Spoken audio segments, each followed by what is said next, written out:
Welcome back to We Play Games. I'm Walker, and here we are resuming our Mandate of Heaven campaign. So we have restored the Emperor Komei, now 63 years old, so he may not live forever, but he is leading his effort to seize the Mandate of Heaven from the Manchus who have been occupying China.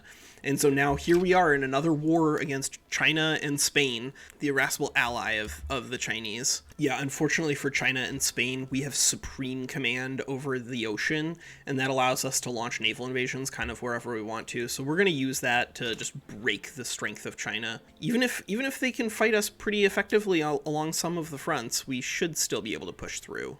And there we are, we're just rolling them up on a lot of different fronts. I think what's going to be helping us here is that we're very heavily raiding the coast, and so China is going to be losing a lot of resources. Ooh, we got automatic machine guns. This is going to be, oh man.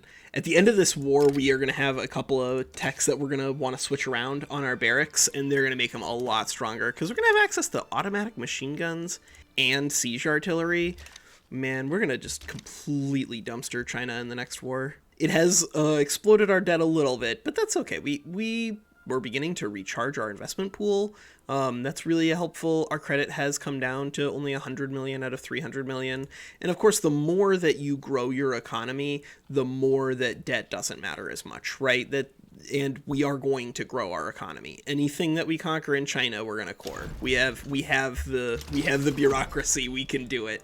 Oh yeah, there it is. Capitulation from Great Qing. I think the next thing for us is probably to just take British Raj.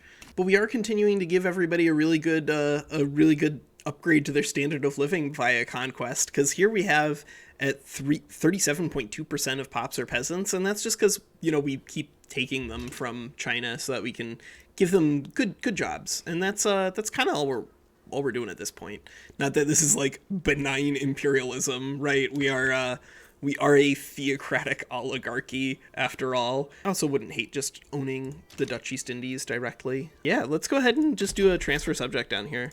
But you know what? If we're going to end up fighting a great power anyway, we might as well transfer subject on the target we want. Ooh, Great Britain is fearful. They might just back down here. That'd be fine. I don't really care if we accumulated unnecessary, Yep, they back down, yielding our primary war goal. So now we have the Japanese East India Company right over here.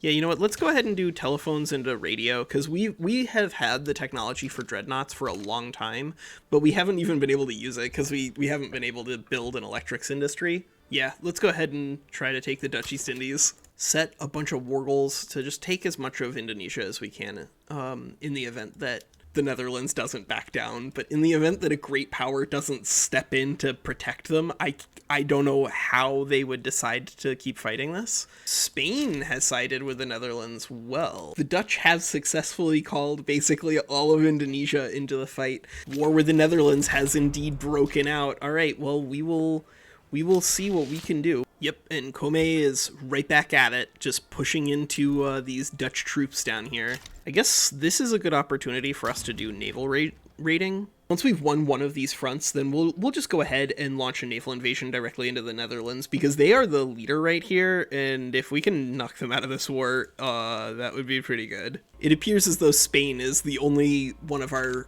rivals who does not fear our power, but we will teach them why the other great powers all leave us alone now. Oh, a Maori uprising? Ooh, the Maori are trying to throw the British out. We'll see if they are successful. The Welsh have begun a revolt against the British. It appears as though the British Empire is really struggling now that they've surrendered control of the crown jewel. Yeah, we're basically just fighting against the Spanish. All right, so we're crashing through the Dutch defenses outside of the Netherlands. We're just gonna land straight on Holland and capitulate them. They're at 70% occupied. Yeah. Now, when is our next truce up with China? 1900. All right, so we have a little bit of time to do stuff. Should have gotten multilateral alliances a while ago. I didn't realize how much direct conquest we were gonna be clicking. The only main guy left is Siak. Yep, there it is. All right, let's go ahead and use this little Hunanese state here and see if we can annex this and draw either Russia, France, or China into the war. If we draw all 3, that might be a little spooky, but I think even if we do draw all 3, we'll still win. That's going to be most of our core gameplay loop, is just trying to find ways to convince Qing to declare war on us and then blow them up. The Maori have won independence against the British. Hunan back down. All right, so what we're going to do is we are going to use this people just backing down as an opportunity for us to go ahead and just start conquering all of these small states. The reason that's useful, of course, is because of the way rank works. Rank is going to be based off of the average amount of prestige. And so if we can eliminate a lot of these small countries, we will raise the cap. So yeah, we're just going to keep attacking all the small states. The more of them who intervene, the better, because we want to take as many of these guys off the board as we can. Because, oh boy, if we can just remove a whole bunch of extremely low prestige nations from the board, then you're going to see the prestige requirement to be an unrecognized major is going to go up dramatically, which is going to make it a lot easier for us to punch China down below unrecognized major, at which point we can do puppet annex. If we can do puppet annex on what remains of China, then I will feel vindicated. This is another one of those wars where I really hope they don't back down. All right, sweet. Italy's gonna side. Italy, and then they back down. All right. Italy sided with them, and then they back down. That checks out. Yep, Selangor backs down. Excellent. Champasak, are you gonna be the one? Nope. Everyone keeps swaying France in and then backing down, which is pretty funny. No way. Is Lanfang actually gonna fight us here? If Lanfang fights us here, that'd be really sweet, because we would get a whole bunch of minor nations off the board here. That would be immensely useful, actually. My God, it looks like Lanfang of all people are going to actually fight us. Hey, you know what? That's okay. I would like to remove a whole bunch of nations all at once, because we are getting closer and closer to our truce being out here. 1900. Okay. Oh right. All right. We got it. We got our war. Communist American Zanj? Wait, what? Communist America? What is happening over here? Whoa. All right. Communist America is rising up against regular America. There might be a communist revolution going on inside of the United States right now, and it looks like it might win. Oh my God. All right, and there we go. We annexed all those Indonesian miners. I think probably, yeah, let's go ahead and just keep it going. Oh my God, Xinjiang actually convinced Spain to stick it out. Well, that's not good for you, Spain. That's pretty bad for you, in fact. Because now you're going to end up fighting this war all on your own. And we're going to naval invade you, and we are going to convoy raid you, and it's going to be very painful, and you're not going to enjoy it. And you did do this to yourself, so try not to be too mad about it. Of course, we could go all the way up to Outlawed Descent. Yeah, you know what? We didn't come here to not click Outlawed Descent. Why would we care about tech spread? We are the tech leader.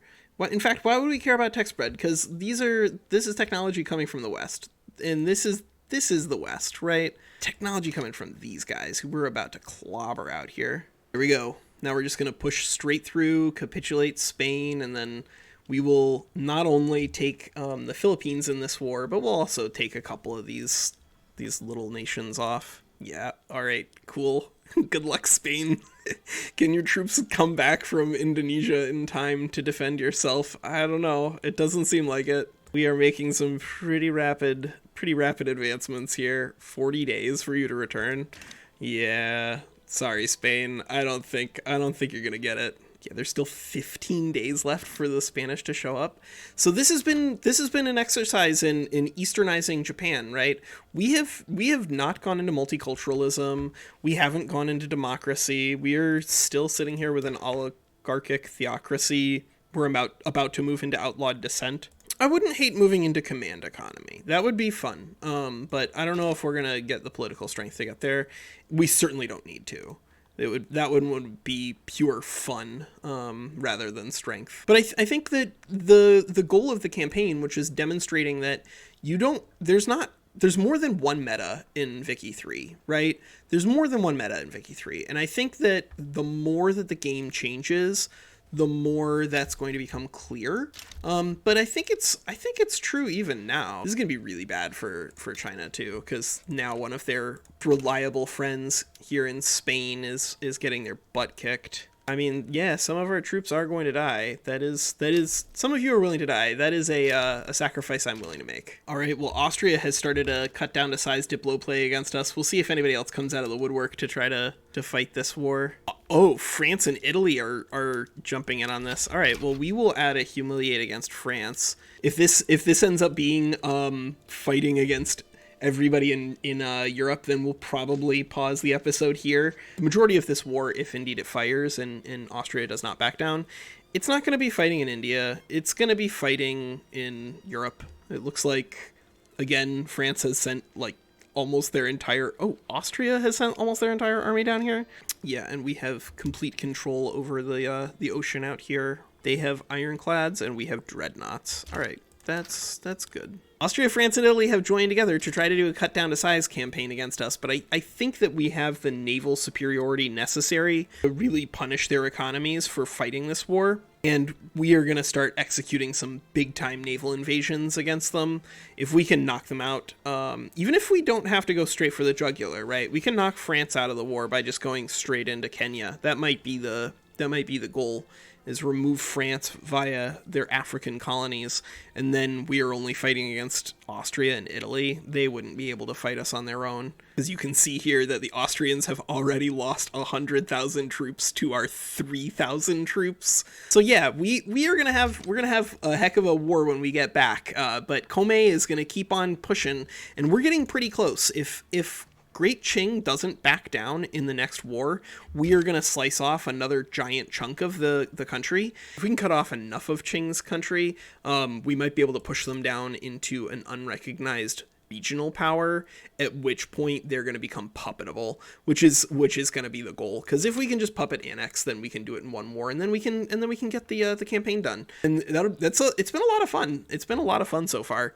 All right, that's Walker. Take care.